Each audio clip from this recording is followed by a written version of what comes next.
wins. Back in the mid-90s, when fighting on the street became a popular pastime, it seemed nothing could drag people away from delivering a good old friendly kick-in to friend and foe alike. Now, American company Midway had a better idea, to take this to the next level. Simply smashing teeth out was not enough. Getting everyone you fight was what real men and women do. But not just a poor action movie slow-motion fall to a heavy guitar riff.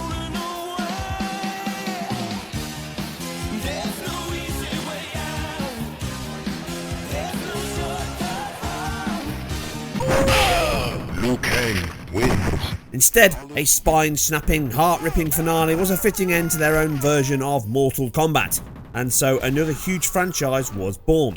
A franchise that is still alive and kicking now, with its last X title, something not true of its creator Midway, bankrupt and later purchased by Warner to become NetherRealm Studios, with Ed Boon still in the driving seat.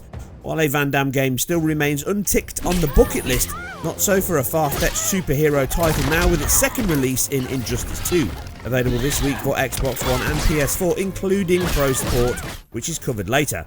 No PC release this time, sadly, but the 3 console versions are what we are looking at here, after I picked both copies up through retail. So let's go super.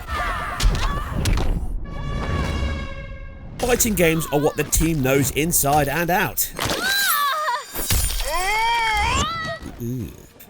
Now, Injustice is very much in the mould of Mortal Kombat and shares a great deal of its ex-brethren, including its netcode online multiplayer system, earn super move or X-rays, single-player long narrative involving multiple characters, and the Unreal Engine 3 base that powered it and both Injustice titles. It must be pointed out though, this is, like Arkham Knight, a heavily modified version of that, with equally pleasing visual results, but beyond those admittedly large connections, it is a very different game to play and look at, isn't it? Now, matches involve the standard 1v1 scenario. These can happen in the single player story mode as you progress through various characters and fighting others, or through the game's training mode, arcade offline mode, or full suite of competitive tournament options that we'll cover in the video. The other big mode is the Multiverse, which is the Living Towers version from Mortal Kombat X. Yes, another shared feature, allowing you to jump between worlds and fight without various restrictions and challenges applied, but this is really just playing offline and allowing you to boost up your character and get extra treats. It is a good mode. Arenas are still multi-tiered with sections broken through. Environment attacks also play into the game, but unlike the previous game, some can now be blocked when initiated. Traits can be used on power-ups to perform extra moves and super attacks. A new gear system has been added, allowing a loot process to pick up extras in the game to be used for cosmetic enhancements to your character or to enhance health, strength, defense and special attacks.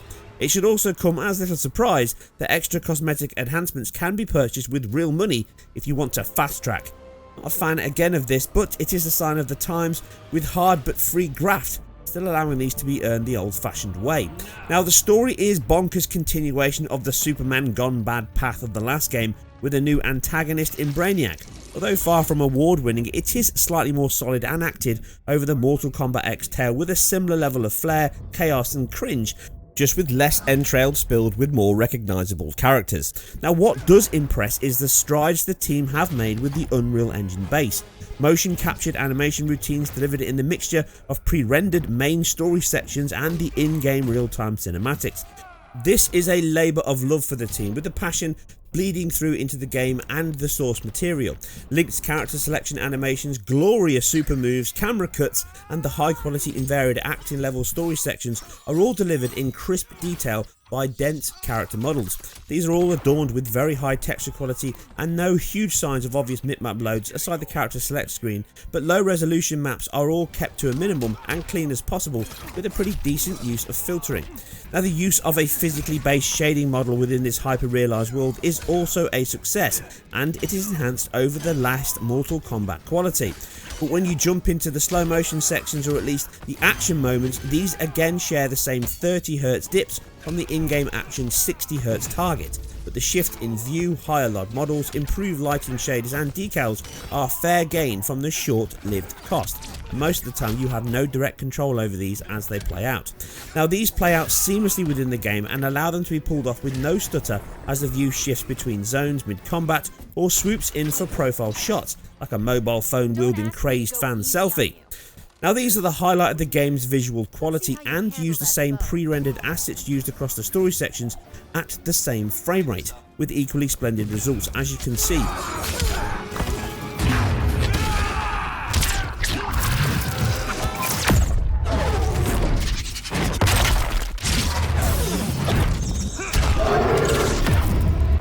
You can really admire the high polygonal models here, intricate detail on them and subtle animations. It can border into the uncanny valley at times for sure, but strays far enough into the extremities of this universe to not become a regularity. Now the arenas are very detailed and benefit from the fixed location, the camera and time of day, meaning much of the lighting is baked into the environments, and the deferred base allows more dynamic light sources from attacks that create extra light, shadows and a wealth of alpha effects and particles, depending on the chosen hero and fury unleashed. Now this extends with the arena lights casting directional lights on some edges or popping overhead. These can also be volumetric in nature, as the geometric beam is broken by the background occluders or the fighters themselves, and this does highlight the specular mix and subsurface scattering much better. Clothing can absorb the light as the Fresnel levels change, allowing them to reflect or diffuse within its material properties, which adds a great deal to the game's visual impact. Some physics and interaction also applies to them whilst fighting, as bits break, crumble and roll around mid-battle, and you'll get some tours of them as you extend the octagon during your superhero spouts. Now I normally do not compare, but to demonstrate the faux importance placed by many on engine numbers instead of the talent, team and tools inside, the Unreal Engine 4 rooted Street Fighter V does have a completely different art style admittedly, even though it does not impress as openly or technically as what we have here with the NetherRealm team's offering, which within its custom Unreal Engine 3, it sometimes, just sometimes, shows that numbers are not the most important thing.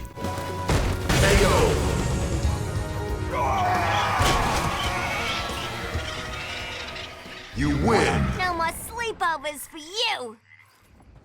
Now the story sections, which are all rendered using Matinee, do use the team's tools and tricks to the max. Point sprite bokeh shapes are sampled at most likely half resolution and add a nice sense of scale in shots. They can suffer from aliasing at times across vertices with a back and foreground, which is the cost of the solution being ran within the vertex shader themselves, although this is another sign of its Unreal Engine 3 heritage, but it's still a welcome addition.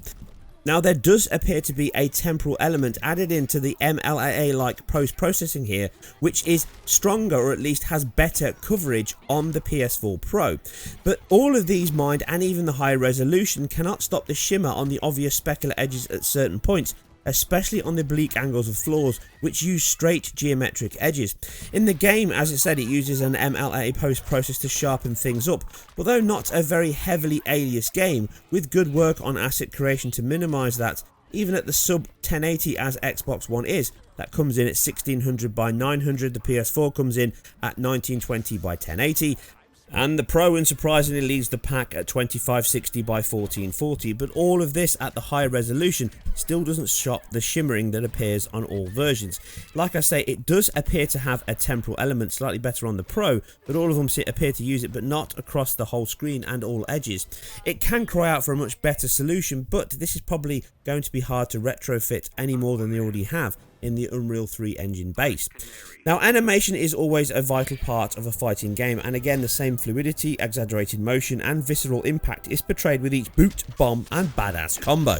And as should be expected, this follows the same core hyper traits of the Mortal Kombat origins it stems from: rolling arms, rocking torsos and general inability to sit at ease for 2 seconds like a 5-year-old fresh from eating a bag of Skittles filled on E-numbers. But the emerging movement sets and blend between keyframes and action is as good as ever, with almost no seams visible, stringing together linkers into a flurry that Bruce Lee himself would be proud of. Still satisfies as much now as when I first played a midweight title. Sorry, I mean NetherRealm.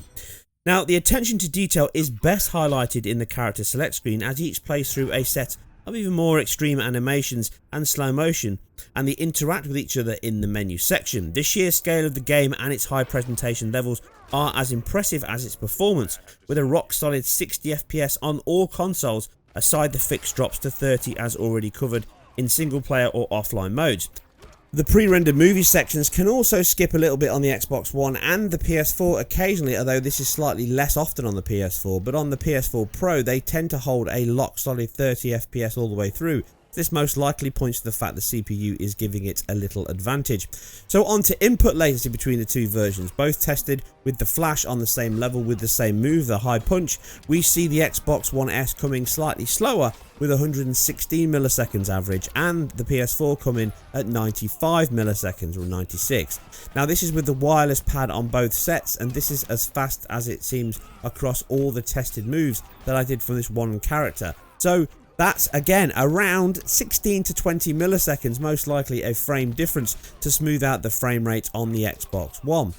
So do we see a difference in other parts of the game? Well, moving into online, as we've already seen with a single player, it's very smooth between them, but it's not the same online. Now, from quite a few hours playing across all versions, I had quite a few dips. The game tends to tear very, very, very rarely in single player. It tears at the top section twice in all the sections that I've tested here on the Xbox One, and I didn't get any points to find on the Pro or the PS4. But online, all that's out the window, and it can tear happily on all three versions, Xbox One, PS4 and the PS4 Pro, even at the high resolution. And in fact, I got the worst point on the Pro, but I don't think it's specific to the hardware. I think it's just a sign of the netcode and what happens.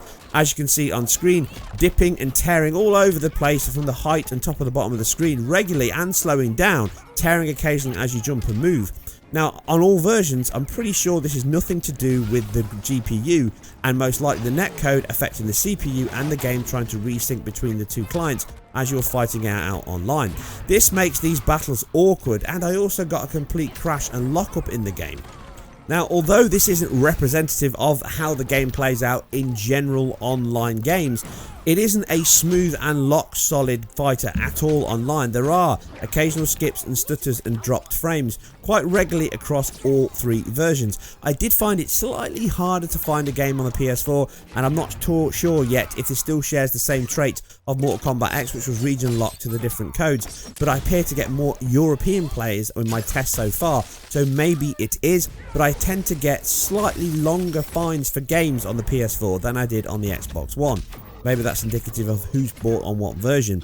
But they both play very well online, but like I say, they can drop frames and tear occasionally. It's not linked to one particular machine. You've seen examples on screen of all three versions that tear, so it can do it, and even though it holds onto the 60 FPS, it is the best option to keep that frame rate responsive, but that doesn't always work when you're dropping down to lows of 12 and 8 at certain points in the game. But like I say, this is extreme and very reminiscent of what we saw in Street Fighter V, which had pretty much the same issue that I found quite quickly in that game. So visually, what are we looking at across both consoles? Well, it's pretty much the same. The Xbox One and the PS4 are identical in terms of visual quality, texture quality, aside the resolution which we've already covered. The motion blur, the post effects and the sound effects are all exactly the same on all. Aside one exception, which is on the Xbox One S, the bloom effect is ever so slightly reduced over the PS4. But on the PS4 Pro, you do get additional benefits. Texture quality is improved due to the high resolution, volumetric resolution is improved again due to the high resolution, and the actual motion blur is of a higher sample rate and improved over all other versions, which is the nicest and cleanest benefit you can see. But outside of slowing it down and putting them together side by side, you probably wouldn't really notice this at all. The other gain is the fact that the shader effects aren't dithered so heavily as they are on the PS4 and the Xbox One, hair and edges looking much smoother and cleaner on the Pro. But the additional improvement from the AA in the game and the higher resolution, which does super sample on a 1080p display, so everyone can be safe that you're getting that and there'll be no more furore on that score. Now, sound is again a strong mix of Kevin Conroy boom, music loom and super power zoom, which is as commendable as the visuals. Clearly, it does suffer from some odd mixing choices and level balance at times. 2 tracks and music and voice, which is confusing at the best of times, and it can also be hard to hear what's being said.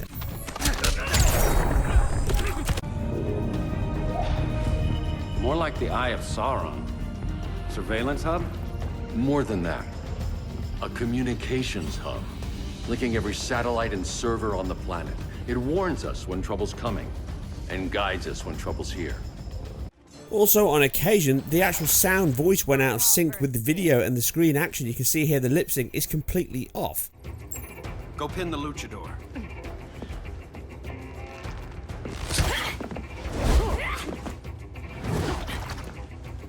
You have no idea what you're doing.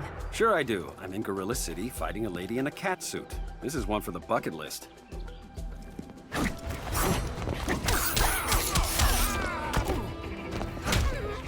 Thankfully, this does not happen often, but when it does, it can distract from a good soundtrack and mixing blend. Competent, but not a huge leap over other titles in this genre. Which nicely summarises my view on the game. I know many reviewers are lavishing this with praise and rushing out reviews within a day or so of play, but this is really truly not the way to review a game, especially one that will live and die by its online quality, which could not really be tested by any until yesterday, which is where all my tests in this video came from. Now, the need to be first is something I never agree with, but why did I have this mini rant, you may ask? Well, simple. This is a very good, solid and fun fighting title with the best mix of content, options, characters and choice from the last 3 games the team have released, no doubt. But as the long-time Mortal Kombat X player that I am, and before, and lover of that game and all of its faults as well, I think this is a polished version of that, but not enough to distance itself from what was already a very solid fighting title. More so when this feels, looks and plays very similar on the surface to that game. All the in-game action, including the X-rays or super moves, the actual scenery interactions, they all plays and feels very similar, highlighting the objects in the background. It's got a very similar control mechanism, linkers together and super moves all have a very similar input, which is not a bad thing. But what I'm trying to stress here is, with the online issues still pretty much the same as Mortal Kombat X and Street Fighter V, this isn't really pushing on in the level that it should do, which is improving that side of the game, which is where you spend all your time once you've finished the single player aspect, which is only around 4 to 5 hours, much less if you skip the cutscenes. Now, this is a $60 or £40 game. That's a lot to pay for something that merges the DC world into a Mortal Kombat world competently, but the value will come from your hunger for a new game and, most likely, your love of the source material and universe it is built within. Now, I have enjoyed my time over the past few days with the title and will be playing much more, but once the first day or so of hype have all died down from all sides and its campaign is done, you are left with the online or multiverse modes to keep you going, along with your looting, and I cannot help but feel this will all depend on which side of the DC symbol you stand. As a big fan of much of this, I am into the content, and even though some choices and paths are always open up for interpretation, without this key driving interest, you are not getting much more gameplay, fighting, joy and satisfaction over the much cheaper and almost as gruesomely pretty Mortal Kombat X. So where does this leave us in my review score? Well, effectively, this is a game that's perfect for fans of the genre, or those keen to get some fresh looking butts to kick. And by God, this game is full of them. Yep, I know what you're thinking.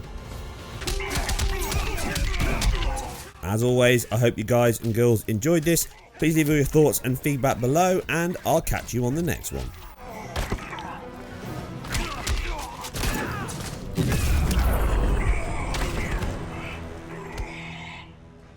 I know. It's just business.